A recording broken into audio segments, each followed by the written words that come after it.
Hey, what's going on, champs? I'm Aaron Deliosa. Welcome to an Immigrant's Life podcast, my podcast about immigrants, immigration, and everything in between. It's Thursday, second episode of Haitian Week. I hope you guys are doing good. I hope you're ready for this episode. But before we get into the episode, I want to talk about business. I want to remind you for the YouTube listeners, for the Apple podcast listeners, you can leave a message, a comment, a like, and 5-star rating. I would really appreciate that. And you know where to find me, Facebook and Instagram on Immigrants Life. So the business is done. Let's get into the episode.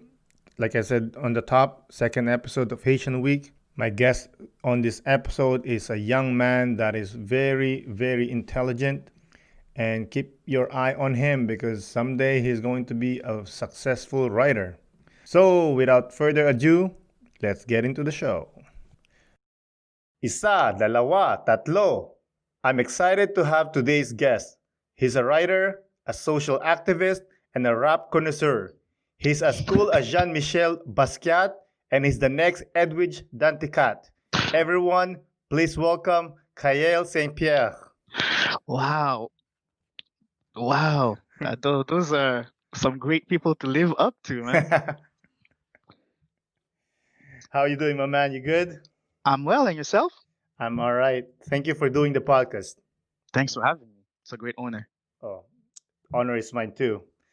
But so would you like to introduce yourself? Certainly. My name is Kaël Saint-Pierre. I'm a student in political science, and hopefully one day you'll get to read a lot of me and see a lot of me trying to change the world, I guess. Yeah. Wow. Man, this is gonna be a heavy one, man. I'm not that smart. You're gonna I'm not either. Don't worry about it. Don't worry about it. That's awesome. All right. Oh, can I tell you something? Please. I love when you post newest hip hop songs to listen to. I get Yes. excited. Yeah. I'm glad, man. Sometimes I'm like, hey, I'm hope that I'm doing this and someone is paying attention to it. But I'm glad that you are. I'm Yeah, really glad that you are. because I love hip hop, but as I'm starting to get older, I kind of losing the touch. I have young kids; they're the one who introduced me to new artists. Because if I tell them about, sorry, go ahead. No, I was gonna say, and truth be told, me too. As hip hop is a young man's sport, and me too. I get lost to it. But there's a few artists that you can find a lot of enjoyment as we age, and they to age, they produce a lot of things that are interesting. But yeah, you were saying? No, I was just saying that they introduced me to new rappers. Unfortunately, some of the new rappers that I started listening to are dead. Oh, Like Juice World, yeah. Pop Smoke. I'm like, stop dying. I need to listen to good music. That's the state of the culture right now. A lot of young, inspiring men are just losing their life to unfortunate circumstances. But yeah, it's unfortunate. Exactly. Yeah. So, since you're a hip hop head, I want to ask you, who's your top 5 goats of hip hop or rap? Top 5? Yeah, man. Pac, number 1. Hmm. Oh man, that's a hard question. Okay, top 5 in no order, okay? No, just in no order. Top 5, Pac. Wow. Kanye. I wanna say Lupe. Lupe Fiasco. Yes. Oh, Kendrick Lamar. Ooh. Last one, baby. Oh man. I would have made a list. Oh man. I'll be funny. The last one is Joe Biden. Joe Biden? Yes. All right. Okay. Man, you could have said Jay, you could have said Wheezy, and you went for that guy? Well, I don't know. Like, the thing is, top 5, when you say a top 5, it's never really objective because you can't really, like, objectively make it, unless we had selected a criteria, you can't really select objectively who is the greatest. You can only say subjectively who do you like the most. So I think those 5 artists, or probably the artists that have impacted me mostly musically and in my personal life also. So that's why I like those five. Hey, fair enough, fair enough. I'll give you mine. Please go ahead. Pac, Okay. Biggie, Okay. Lil Wayne, Mm-hmm. Kanye, Mm. and Eminem. Okay, your top five are a bit more have more sense than mine. It's all good. It's not a competition. But I'm really shocked that you didn't include Wyclef. For the Asian connection, You know, he's awesome. it is, but Wyclef was respected and highly active when I was maybe too young to appreciate his craftsmanship. So, if it's not the Fugees, I don't know much about Wyclef. So that's why. Yeah. Although I love him as a personality, but I don't think as an artist he has affected me that much. I understand. Yeah. I understand. Love some Fugees though, I have to admit. No, I miss those bastards. Yeah. Anyways, so you mentioned that you are Haitian. Were you born in Canada? No, I was born in Haiti. I immigrated when I was 7 to Canada. Yeah. Was there a person that came here before you, or you came with someone? My dad maybe came 2 years prior we first arrived. So he came, he found opportunities, he settled, and then he went through the steps to have my sister, my mother, and I to move and come to Canada. And he moved in Montreal? Yeah, he came to Montreal. I think he was early 30s when he did that. Yeah, he came to Montreal in the mid 90s, maybe 96 or 90 or 95. Yeah. Is it? I mean, I know Canada's very open. Well, at least back then, for immigrants and refugees. But what I've noticed is it's the country where you're coming from gives you the most trouble in migrating. Is this an issue with Haitians too? Oh, that's interesting because my mom, she's been doing steps to have a relative to come to Canada, and I think the hardest part is, especially right now, she's been doing the process for a year, and with COVID, things have kind of messed up the whole situation. But the hardest part is to always have the consulate be on the same line, because on the Canada side it tells you something, on the Asian side it tells you something, on the Canada Asian sides, like the Canadian consulate in Haiti, they tell you something else, and the Haitian consulate in Canada tells you something else. So it's quite hectic. So I guess it is difficult, but I wouldn't know which hand to blame, because I think it's definitely an issue in communication and being on the same line. So you mentioned that you moved here when you were 7. Have you ever been back? I went a bit before the earthquake. I think the last time I was in Haiti was in 2009, September of that year, I believe. And it was the first time I returned, and we spent like a good 3 weeks in Haiti, enjoying the sun. Did you have a place to go with family, or did you rent a hotel? We still had relatives. We still have relatives in Haiti, and at that time, I think we had maybe 4 different family members that we kind of jump houses doing our time there. And so no, we had a few places to stay. We didn't really rent a hotel or went to a resort. We were guests in relatives' house for the most part. So you fairly grew up in Canada. Yeah. I do consider myself a Haitian that happens to be Canadian. So yeah, Haiti to me is my parents' country. Unfortunately, it's a bit distant to me. It's not unfortunate. It's a fact. Well, it is unfortunate because I would love to have those ties to my roots, and I guess I could find them and I could have them, but I'm of the third culture. I'm a inbred. I'm in the mix of Canadian culture, Asian culture. I'm a whole being. I guess. Do you speak But Haitian Creole? I understand it, but I left Haiti. I was like, the story goes that when I left Haiti, as soon as I learned that I would only need to speak French, I completely abandoned Creole. So my Creole is very Frenchized. Mm. So I'll speak a Creole that is highly dependent on French terms. But yeah, I can understand anyone that speak Haitian Creole. Mm. But you speak fluent English too. Yeah, yeah. I like to say that I'm bilingual, but I can partly understand a third, and if you force me to switch in, I can understand a fourth. Yeah. You learned that from school or with friends? Uh, English mostly from interactions, mostly from friends and family. My dad, my dad kind of loves to travel, I would say, Mm. and we had a lot of family in the States when we grew up. So he would drop us a month, weeks in the States with relatives. So we had to catch up the language.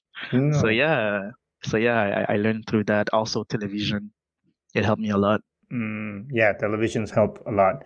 So Mhm. he'll just drop you off at the relatives' houses for a month? Yeah, for a month. Yeah, well, I remember a few summers or two where we were in Florida for a month, we were in Connecticut for a month, Georgia for a few weeks. Yeah. He's Great with you, times. though, right? He's with you, or he leaves? Sometimes.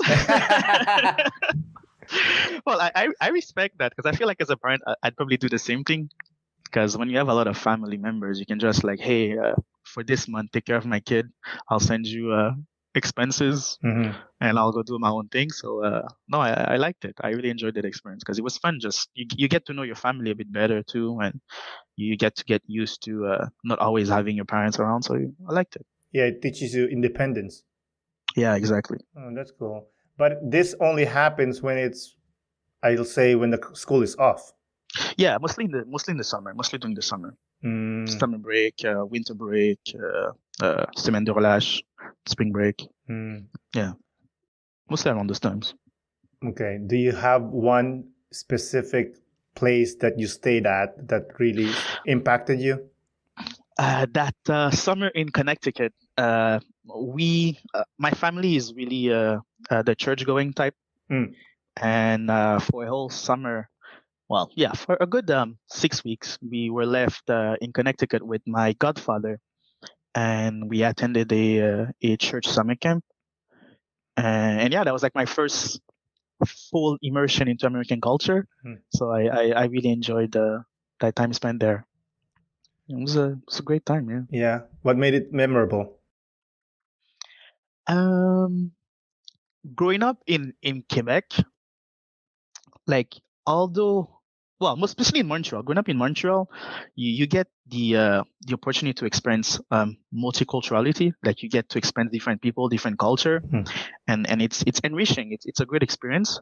But what I liked about going to Connecticut for 6 weeks, we were like fully immersed in like Black culture, Black Mm. American culture, and I think for me, who was somewhat lost between being Canadian, between being Asian, between being Black, I think my first trip to my first like experience with Black culture, I found myself like very comfortable in that space. Hmm. So I think that's what I like most about it, discovering Black culture and falling in love with Black culture, especially Black American culture. Mm. So yeah. Wow. Did you have a girlfriend there?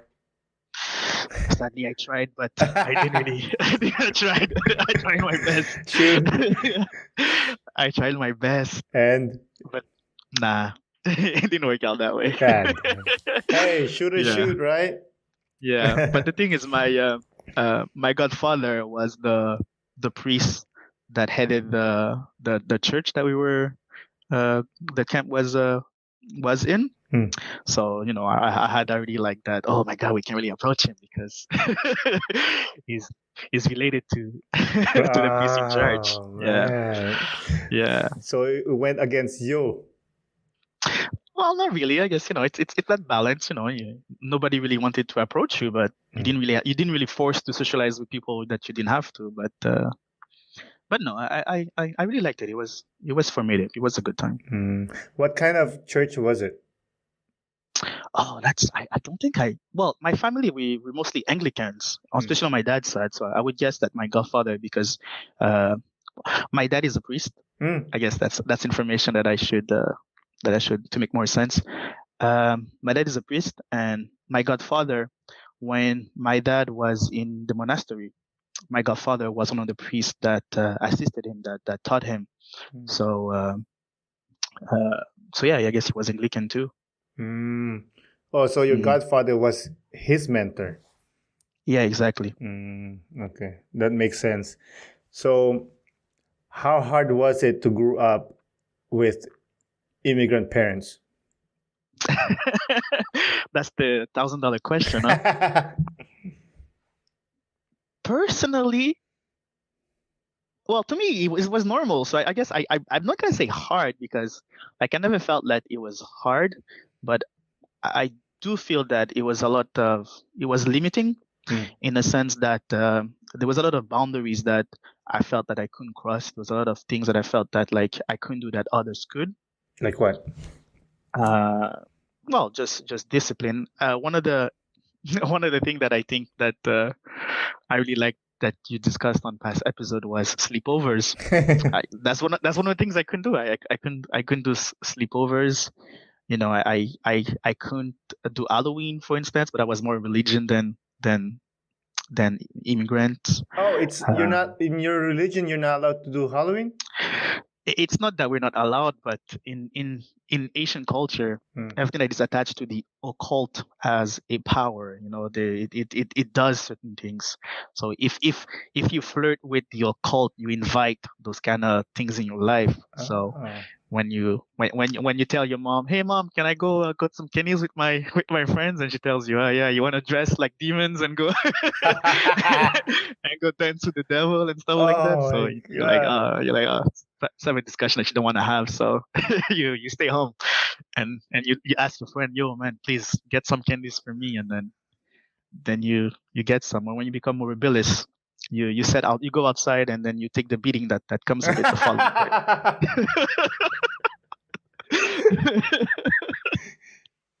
That's funny. Yeah, I was actually gonna ask sadly. you that if you got beat. Yeah, man, my mom, man. I find that like in my family, we have this weird competence that because in most immigrant families, I think dads do the most of the discipline, Mm. and me was my mom. Mom was fierce. I'm still afraid of her to this day. She would beat us up with whatever she could lay her hands on, man. Mm-hmm. Crazy stuff. You're telling me, But man. yeah, man. Put the fear of God in you sometimes, man. So yeah, I wouldn't cross my mom. Try my best not to.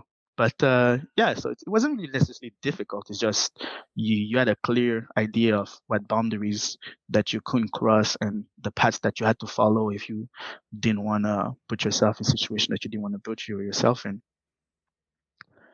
But yeah, Mm. uh, not difficult, just limiting. Yeah. You mentioned sleepover. Yeah, I don't know if this makes sense, but do you think it's connected to xenophobia? I don't think so because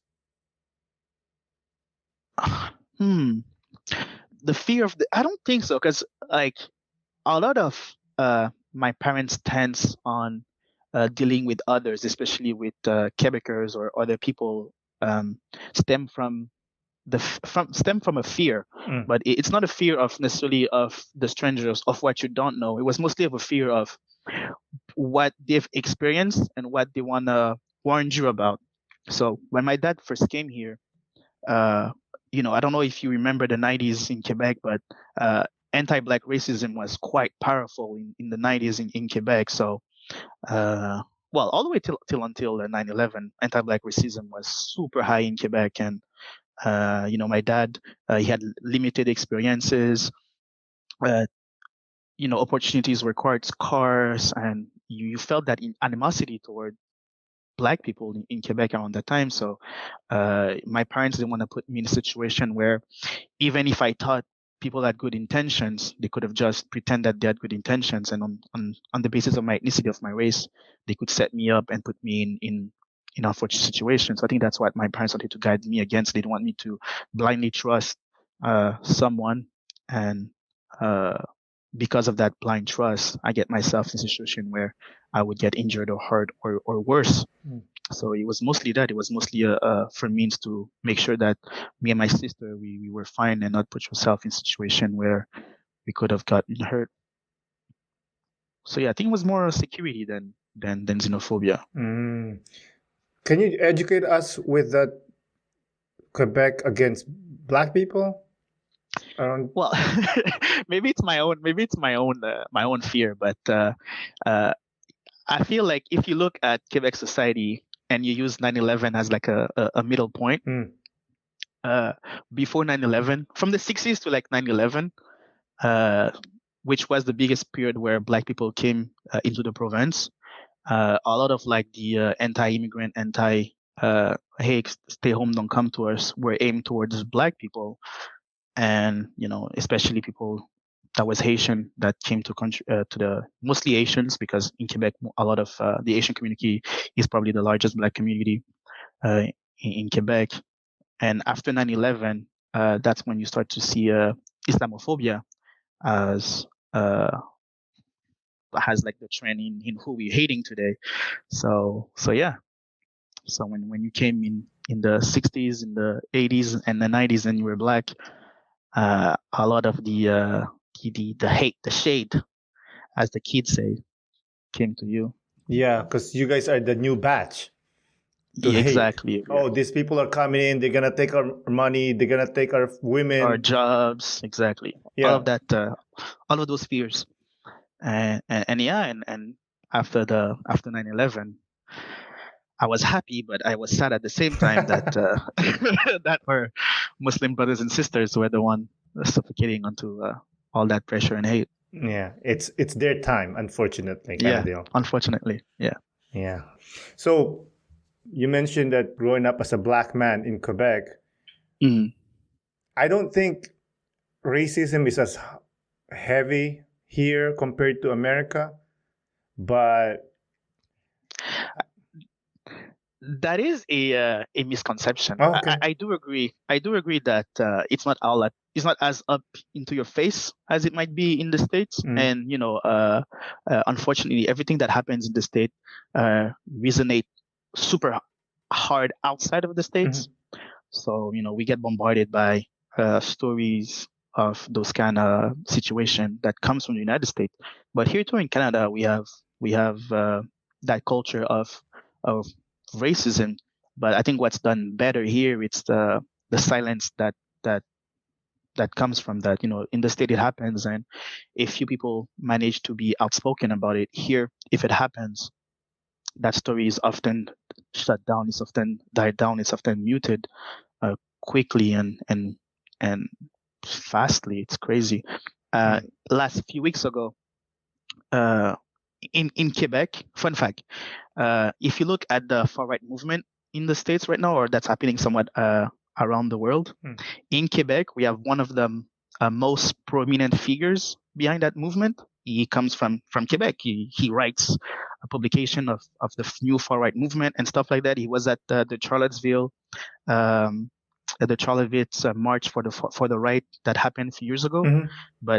And he has been arrested and he's being persecuted, but it's not part of the news coverage that happens in Quebec because it's silenced. They don't wanna show that part of themselves. They don't wanna talk about that. So it happens. It's muted. Oh yeah, for sure it happens. I mean, it happens a lot with especially the Montreal police. Yeah. There was a lot of cases of state-sanctioned violence that happened in Montreal and anywhere else in Canada. But in the States, because the States, they're somewhat a bit too familiar with it, so when it happens, they take arms and they militate. Whereas here, yes, it happens, but it doesn't happen at such a extent, at least under the black community, because there's a whole movement in the First Nation communities about missing murdered Indigenous women that it's a powerful movement. Yet it's a movement that also I feel that doesn't get enough time into on the media. But yeah, it happens. It's just there's that level of outspokenness that exists in the state is not perhaps something that exists in Canada, at least not yet. Yeah, you're so right. I love that you mentioned about the missing women of the natives. Can you tell the listeners something about it, just to educate them? Unfortunately, I'm not too familiar, and I don't want to misrepresent the situation. But from what I seem to have understood from it, it's there's a history of a lot of First Nation women that goes missing or murdered, and usually, from what I understand, it comes out of the socioeconomic condition that kind of push them into those situations. But what happens on the state side is that our government does little or nothing at all to try to remediate to that situation. So, a body may be found, but the resources aren't deployed to help to solve to have information behind why there's a person that that is found on the side of the road, maybe murdered, maybe missing. It's just kind of it becomes like a quote unquote cold filed very fast. That's what I understand from it, but I don't want to speak too much on what I do not know. Of course. Just the basic, but you covered it well. Thank you for that. But thank you. I love when people says like, oh, the natives or black people that, oh, those people are lazy. This is what they do. They steal. Yeah, because you're not giving them opportunity. I agree with you. I don't wanna, I'm gonna sound like someone that facilitates that kind of behavior but I don't wanna to do that. But, in society, when the formal institution don't exist to provide you with the necessary means for you to survive, it's a bit normal and understandable that people turn to informal means to survive. So, crime and stuff like that to steal. Yes, it's wrong. It's morally wrong. But at the end of the day, if you need to do that to feed your family, to save a loved one, to take care of yourself, and it's the only available option because you've tried every other options and doors were shut down in your face, you have no choice but to turn to crime. It's wrong in the end if you have to do certain actions that are despicable, but sometimes you feel like it's the only options that you have to do. I agree. So, have you ever been a victim of social profiling? I think I have, but maybe it's like a confirmation bias. It's like something that you expect to happen, so you think it's that. But I've never been targeted by the police, but I think people have thought of me in a certain way due to certain behaviors that I've like kind of showcased, even though it's not 100% me. The story that I like to tell people about that is when I was in high school. I think it was ninth grade, I believe, for secondaire 3 for French speakers, and my math teacher, which it's kind of funny because he too comes from a minority group, but yeah, my math teacher back then, I don't know if you remember, like early mid 2000s, the style was wearing like over large clothes, things that didn't fit. You would be wearing a medium, but you would be wearing a double X. And yeah, so I was following the trend and thinking that was hot shit. And so you would wear gang colors, you would wear the blues, the reds, and stuff like that. And my teacher stopped me right in front of a class and tells me, "Hey man, I used to teach in Hochelaga Maisonneuve where you people are a lot, and people that dress like you are gang members and stuff like that. So you better not be doing that." And I'm like, "Yo, bro, I'm just trying to look.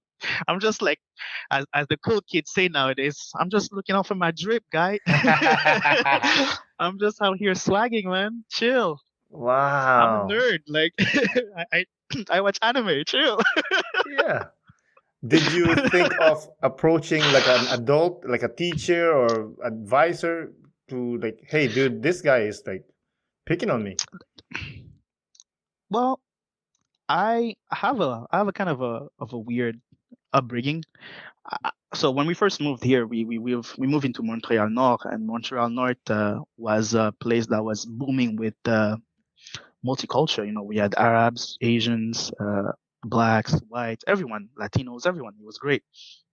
But when I moved to the suburbs, uh, I've never seen so many white people at the same time in my whole life. So I was shook. I felt like I was on an island and I was the only black person in the island. So like I'm like, man, I have to make sure that whatever I do doesn't mispresent any one of my race, or if I do Mm. something, being the only black person, I'm gonna have to carry that whole luggage of mispresenting my race. So Mm-hmm. I didn't feel like there was anyone that I could approach that would understand what I was saying. So instead of going through the grief of being misunderstood, I just took it as it was and moved on. But no, I don't think I never felt like I had those resources. At least not in the middle that I not where I grew up. At least no. Mm. Yeah, makes sense. I love that you mentioned representing race because I went through that too.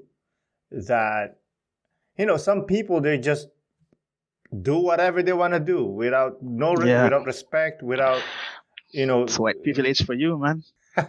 just just being able to be human, Yeah, such a gift. it is a gift. I actually have a friend that he's white and he understands that there is a privilege, and he makes a joke in a serious way, but he understands. He's not being racist or anything, but like, man, it's good to be white.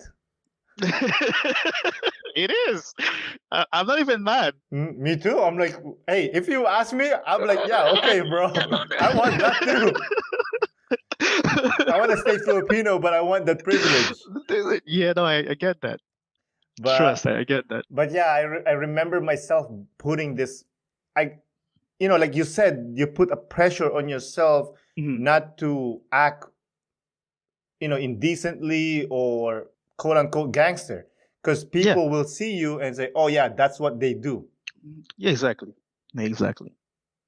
exactly. So you avoid sometimes essentially being yourself just to not be not to have those ideas come towards your way and be seen in a certain fashion. So yeah, no, it's a responsibility that no one should carry, but we do, and we survive, we thrive, regardless of that. Mm-hmm. That's for sure. That's for sure. Yeah, So obviously you're pro Black Lives Matter. yeah.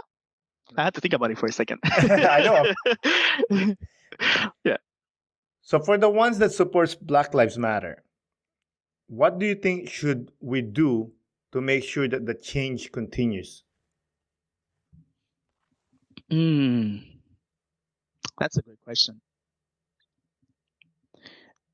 I don't think for change to happen, I would perhaps redirect your question toward that direction. For change to happen, because I would admit that I get the idea that change has happened and it can continue to happen, but um, you can't tell me that things have changed when the same problem keeps on reoccurring and rehappening. So for change to actually happen, for things to actually improve, I think as a society, what we would need is greater understanding. Your friend, for instance, who understands that white privilege is a thing and he sees that there are certain inequalities in society, uh, he sees that there are those inequalities, and just admitting that fact that they exist and that they happen and try to understand them may change and hopefully will change the way we behave, because if I understand that as a person, regardless of who you are, that just by the basis of who you are, certain things happen to you, I feel like I'd be more understanding to your plights and through the pains that you suffer. And therefore, when you tell me, hey, I'm in pain, I would more likely react and try to solve that pain. So greater understanding could solve anything. I'm sounding like my father preaching That's love, good. preaching the love of Christ. But yes, greater understanding, man. Because regardless if you tell people, hey, there's a problem, if they're not willing to actually see that problem, if they're not willing to understand whatever you're saying, nothing's gonna happen. So that's what has to happen. Greater understanding. Yeah, well said. I try. So let's pivot back a little bit to immigration. I would like to know your opinion about people crossing the borders of Quebec illegally to be refugees. Mm. I'm not. I'm gonna say something that's gonna out me. I'm not too familiar with Quebec immigration policies, but what I do know is that Canada and Montreal have great political platform as far as creating spaces where immigration and refugees are quite welcomed.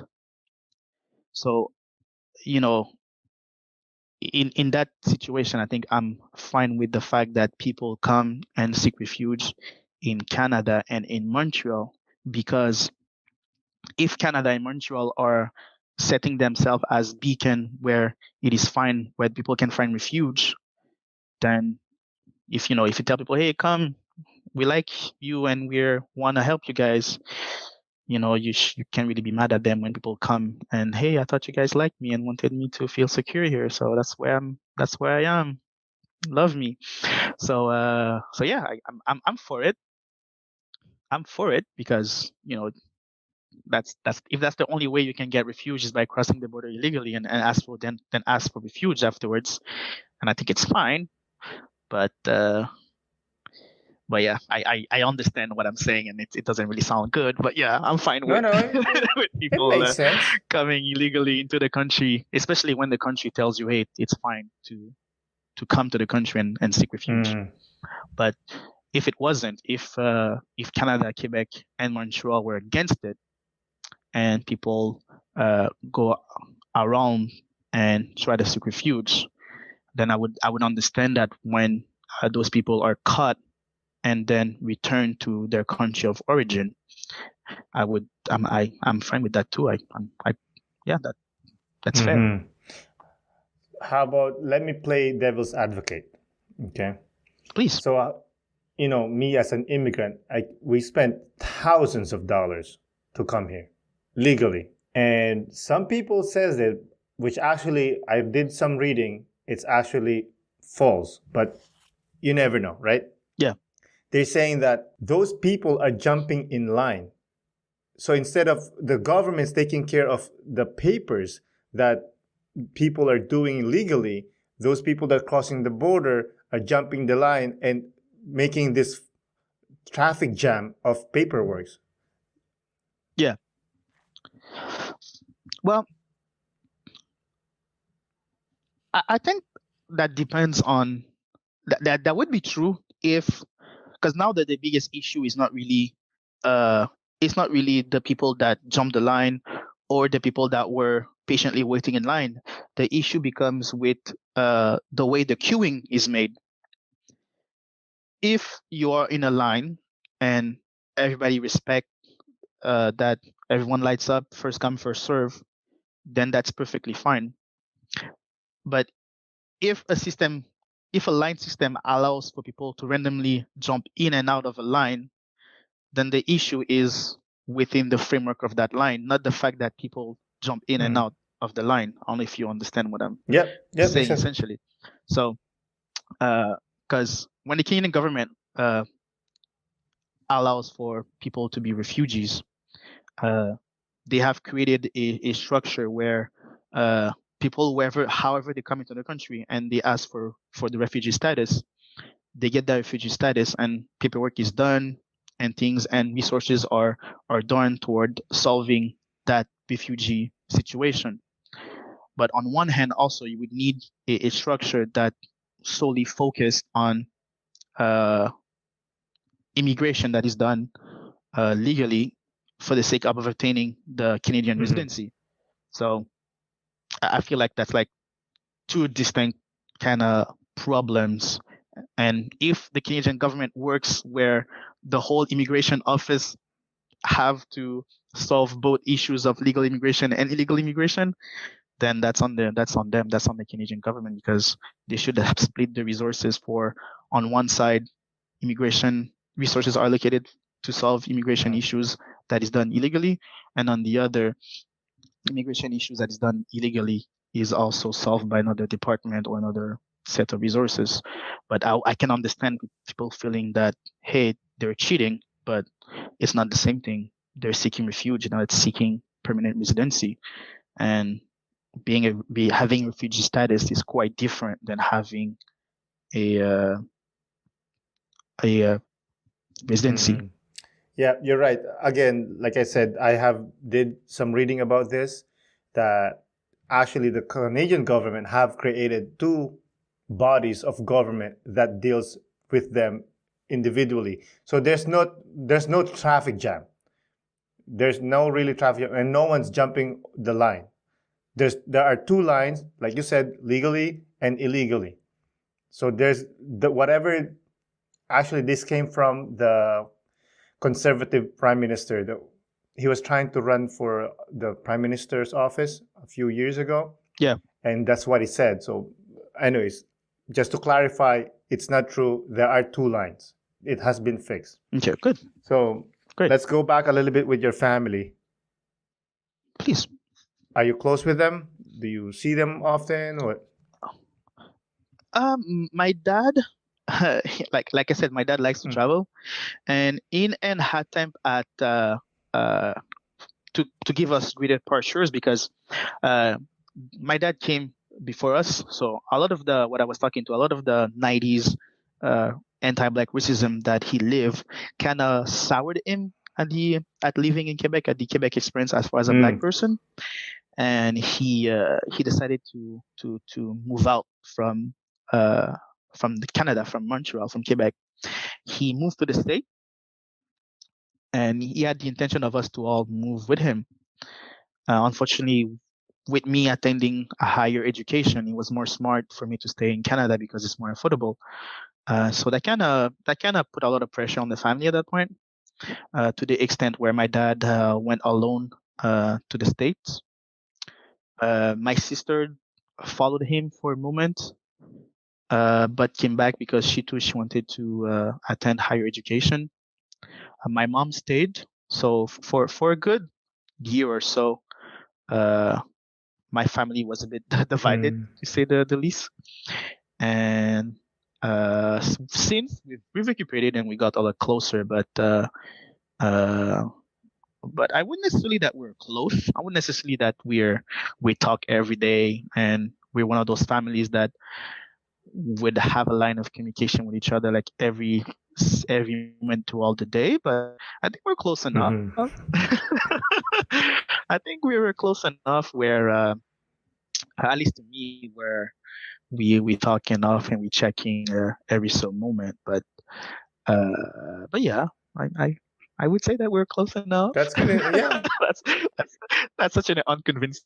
No, I mean, yeah, okay, you guys not talk every day, but at least you know your family, and if you need help, God forbid something happens. Oh yeah, of course. You know there's family to lean on. Yes, no, always. That's family always comes 1st. That's for sure. Anything happens, if I need help, if they need help, for sure we'll always have each other's back and be there for each other. But when I think of the model family, that's far from being us. I would say we're not as close and as interacting, as loving as I would think the model family should be. Yeah. Okay. You mentioned to me you want to be a writer. I would like to. Yes, I would like to mostly publish work on social, like how I think what I find most intriguing is how culture, especially things that happen within society, affect politics. So that's what I wanna to write about. I want to write about how society affects culture. So I mostly focus on political culture. Mostly, that's what I want to write about. And one of the few points that I like to talk about a bit too much, it's often how hip hop is used as a political tool. So what I love about hip hop, especially it's tied to Black culture, is a lot of people say that in Black culture, music has is a particular tool where people speak their grievances on. So all of the things that they find inadequate, they'll put it into song. And if you listen to the better rappers, they'll often comment on the how society has failed them and the issues within their surrounding that causes them to do certain actions. And I think if you would pay attention to those lyrics, you could really grasp onto certain issues that affect um, people and how they live in society. And if you were to fix those, I think you could have uplift the Black community and others communities. Oh my God, is my phone actually doing that? let me can Yeah, we yeah, can we yeah, pause yeah, the yeah. recording for a moment? I think my cell phone is dying. Oh God. All right, we just have technical difficulties. Kyle, cell phone crapped out or something, so we had to cut our Sorry. conversation. It's no biggie, no biggie. So you were saying about hip hop and being used as a political weapon. Yeah, I think hip hop can be used as a political item as to essentially showcase what people have as far as grievances onto how society works. And if you were to pay attention to hip hop lyrical contents, at least the better rappers, you would identify issues that affect people and that affect society, and you could address those concerns and solve them. Especially when you think about African Americans and Black people in general, and any other groups that use hip hop, it's often people that don't necessarily have the means to uh, take the traditional political course. So by that I mean that the avenues to the traditional avenues to either get elected or to vote or to be in a party or to participate in a civil or social group don't necessarily have those traditional roots. So if you just pay attention to hip hop and what they say and the lyrical content of better lyrical artists, you could be like, hey, this artist or those artists often talk about drug issues in society. If we find a way to at least solve that issue, then drugs won't be such a problem, at least for that community. So yeah, if you pay attention to hip hop, you can save the world. Essentially, that's beautiful. Essentially. All right. Do you have any topics that would you like to talk about that we haven't talked about yet? Because I know you prepared some stuff there on the side. There was a few things that you guys in your past episode that you and your guests discussed that I really found interesting, and I'd like to revisit that to you and ask you those questions, because as the interviewer, you never get to be interviewed. So I want to throw some Sure, questions man. your way. I'll try. Uh, you guys at some point spoke about Montreal in the summer and how it's like the best time to be in Montreal and to live in Quebec, because 80% of the time when you live in Montreal, it's the dead of winter, snow, slush, and cold. So I want to ask you, what's your favorite thing you like to do doing in Montreal summer? What's the best activity you get into? Okay, I have to answer that in two parts. Okay, Please. so when I was a bit younger, I used to go downtown. The festivals are amazing here. Mm-hmm. I mean, the International Jazz Festival, number one. Culture and just the music and just the people, they're all lively. Or the Caribbean Festival. Mm-hmm. Check out the chicks there. Get some wine, some dirty wine. I love that. I remember the first time I came and I was like, this is amazing. And it's funny enough, that was actually the first time my ignorant mind realized that there's a country called Haiti. Yeah. Because I remember, because you know how they raise their flag and make them fly, and I Yeah. saw the Yeah. Haiti flag, and I said, "Oh, Mhm. I'm pretty good with flags. Okay. I don't know why, I'm a nerd." And I saw it, I'm like, We I are. don't know that one. So I asked my friend, I said, "Oh, what's that flag?" And he said, "Oh, it's Haiti." I'm like, "What's that?" It's a country. And then I started reading about it. Because of that, I started reading about it, and it fascinated me that finding out. I don't know if some listeners for sure doesn't know this. Haiti is an island, but split into half. Yeah. The island of Hispaniola. On one side, you have Haiti. On the other, you have Republican Dominicana. The Dominican Republic, as they say in English. Yeah. And it blew my mind, the story, because I read more that the Spanish says, okay, we're gonna take this spot, which became Dominican Republic, and then the French side took the mountainous side, which became Haiti. And actually, I just want to do a special shout out to Haiti, because it's actually the first country to ever write in their constitution to say that all men are equal. Yeah. Years and years before the Americans said it, Haiti was the first country to say that. Yeah, to say it and to respect it, because Exactly. the Americans, there's always a big asterisk beside that all men are equal. All men are equal They unless you're mean a something slave. else. unless you're a slave, and men, strictly speaking, men, because women, you guys aren't men. So yeah, no, there's a big asterisk to that. But yeah, I think that's where my political fervence comes from, because as a Asian, you can't really see injustice and not riled up, because that affected too much the country and our identity to let injustice just go on. But yeah, I agree. It's in our blood. Yeah. And the second part, man. Yeah. So the second part is, now, since I'm older, I don't even go downtown anymore.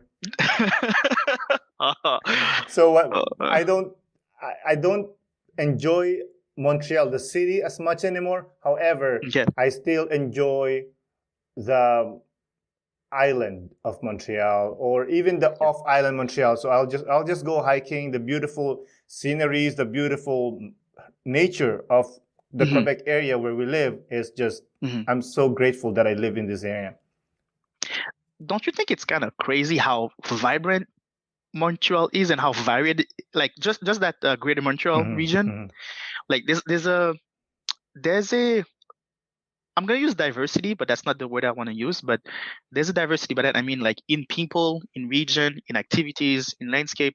Like, there's so many things happen. But yes, in a small, maybe 200-kilometer radius, it's crazy. It's dumbfounding to me. Like, it's amazing. Oh yeah, I know. It's beautiful. That's one thing. Again, going back to that, I'm just gonna add something to that. I remember the first time I came to downtown Montreal. I don't know why it stuck with me, but I remember this couple.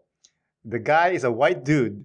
He's probably 6'6", and he's with this girl that I'm assuming his girlfriend. She's probably 5'1", 5'2", skinny Indian girl. And I said, this is it. This is what I love about Montreal. It's just, me too. You know what I mean? Like, mixed couples are so normal here. Like, it's not even like, no one even bats an eye. It's just, you know what I mean? I would love myself an Indian girl. I'm not gonna lie. But and be 6'6" too, and white too. I would not mind. But yeah, that's what I love about Montreal. It's just the culture. It's because it's so immigrant friendly that Haitians will come. They'll bring their food and their music, and then the Filipinos will come. They'll bring their food, and then somehow it gets mixed up, and it becomes to this one thing. I like what I like my friend. No, go ahead. I like what my friend said before, that in Canada, or maybe in Montreal at least, you could be Haitian and Canadian at the same time. Not like in the States that you will be American. Yeah. And you were gonna say something? to bring it back a bit to politics, I think that's the beauty with the idea of multiculturalism. Many don't like it, but that ability to have that third culture and to have that third culture be so understanding, so encompassing of everyone that you get those moments. You get those moments where people understand who they are, they understand who they are, and you can find a compromise. You can find areas where you both can be whoever you want to be and share something. And that's something, I think that's what Montreal is. It's that diversity. It's that cross between so many things that is just beautiful. Yeah. Yeah, it's perspective. Because, the Haitians will look at something, let's say there's a problem, and the Haitians will come in and they'll say, oh, this is how we do it. And then other culture will come in, this is how we do it. So that ideas will argue and argue until it finds the right idea. And that's what, like you said, diversity. It's a beautiful thing. No, it's great.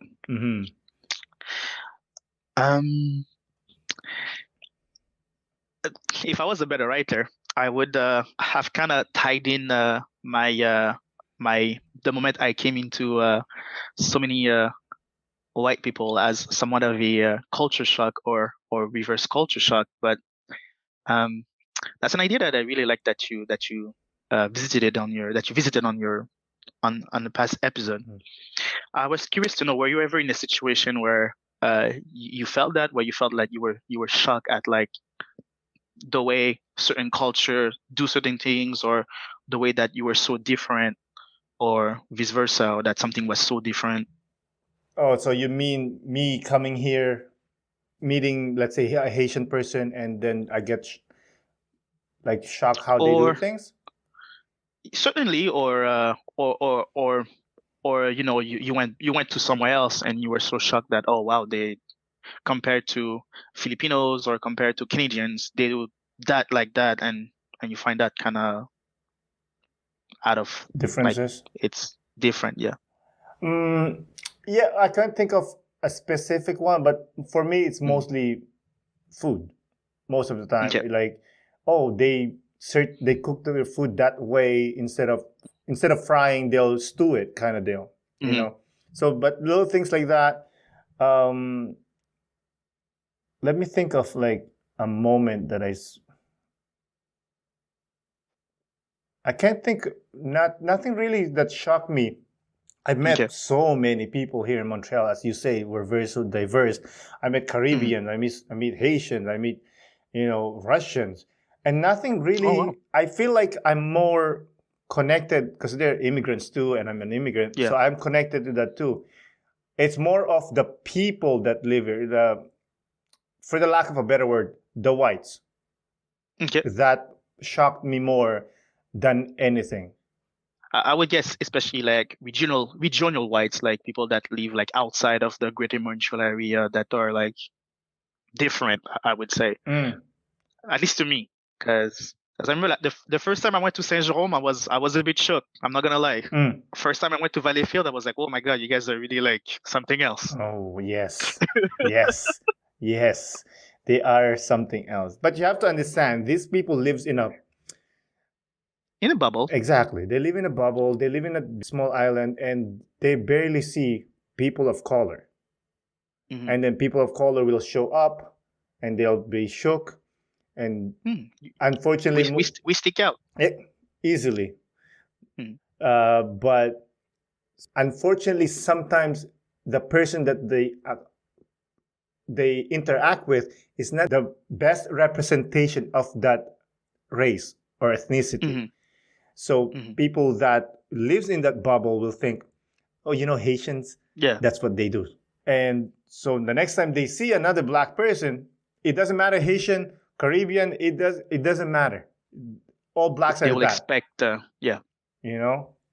But I not really. I actually, my wife asked me all the time about this. Like, were you shocked when you came here? You see the houses and everything, and I said, not really, because I see it in the movies all the time. So I was kind of ready. And Funny thing is, I remember before I came here, you know what excited me the most was to meet black people. For real? Yeah, How come? because I was like, I don't know, I had the affinity with them, right? Like, first of all, music, like hip hop, right? I'm like, oh my God, they look so cool, these people. I want to, have friends like them. Yeah, And then basketball. I want to yeah, play against them. I want to see how good they are. yeah. So I was so excited to meet black people. And fortunately, I met a lot of black people, and some of my good friends are black. I get what you mean. I have the same affinity, I would say, toward Asian culture, uh, Chinese, Japanese, mostly, Korean nowadays. But yeah, I get that. Mhm. I get that. Top three Filipino restaurants Oh, in Montreal. great question. My answer would be my mom's house. All three, no specific order. Yep, all three. My mom's house. I'm not gonna lie, Oh, because if I answer that and people will come to that restaurant, I don't know the restaurant. I'm not gonna lie, mm, I know, I think one or two restaurants in okay, Montreal that are Filipino food. okay. I'll never go there, dude. Why am I gonna Oh go yeah, there? I'm gonna go to my mom's house. It's more I, I, authentic. I'm so glad that you said that because when I try to explain that idea to other people, Hmm. they don't get it. What do you mean? I'm like, guys, like I don't know, like they just don't get it. The fact that like I'm not particularly attracted to eating food of my own ethnic group because I eat that every day. I'm so familiar to how it's supposed to take authentically that Mhm. when I go eat somewhere and things aren't done as the way I'm truly used to, I get grumpy and I'm like mad and my friends are like, hey, well, what's up? I'm like, oh, it's just the way that they cook the griot is subpar, and they're like, what do you know? It's I'm like, so oh, whatever, man. good. I'm like, no, I'm like, dude, it's not even no, close. dude, it's not close at all. But yeah, And yeah, they just don't understand that. yeah, I agree with that. I won't answer your question because I don't have the answer. My answer is my mom's house. That's the best restaurant in town. I But get that. because, like you said, like if you go to a Filipino restaurant and you eat, I'm like, Mhm. what is this? You feel insulted. Yeah, You feel insulted as an Haitian or a Filipino. Like, no, this is not how it is. This doesn't taste that way. They change it to yeah, please the taste bud of a general public, which is no, that's wrong. You don't do that. You yeah, take out the soul of the food. yeah, yeah. So anyway, I'm sorry if I can't I answer know. your question. I no, no, no. I get that. I think that was all I had for you. I wanted some suggestion to go eat to go eat somewhere, but Mhm. I'm hoping an invitation Oh, to a family cookout soon then. oh, for sure. Once this COVID is done and everything's good in the, I promise you, I'll invite you over, and Please. you're gonna be fat. I'm already fat. I'm already fat. I haven't been playing basketball for like a year, so All right, so let's close it up. Do you have any last remarks or a parting message for the listeners? It could be anything. I wanna wish everyone to stay well.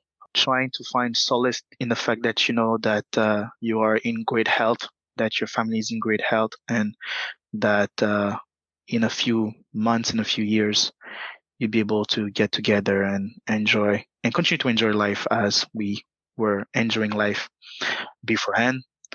And beyond that, just say hi to your black friend for me, I guess. Will do. Is that it? You're good? Yeah, I'm well, man. Be well. Uh, I'm looking forward to the continuity of the show. Hmm. And thanks a lot for having me, man. It was a pleasure. I appreciate it. Thank you for coming on again. Have a good day, and I'll see you Thanks later. to you too. Goodbye. Bye. Again, thank you for coming on, Kaël. I really appreciate it. Thank you, listeners, for continued listening. So that concludes our Haitian week. Next week will be one episode week. So don't be spoiled now, eh? But the next episode will be a very funny and enjoyable episode, I promise you. And it's a tribute to Mamba, number 24, Kobe. And with that, this is Aaron Deliosa for An Immigrant's Life. I'll see you guys later.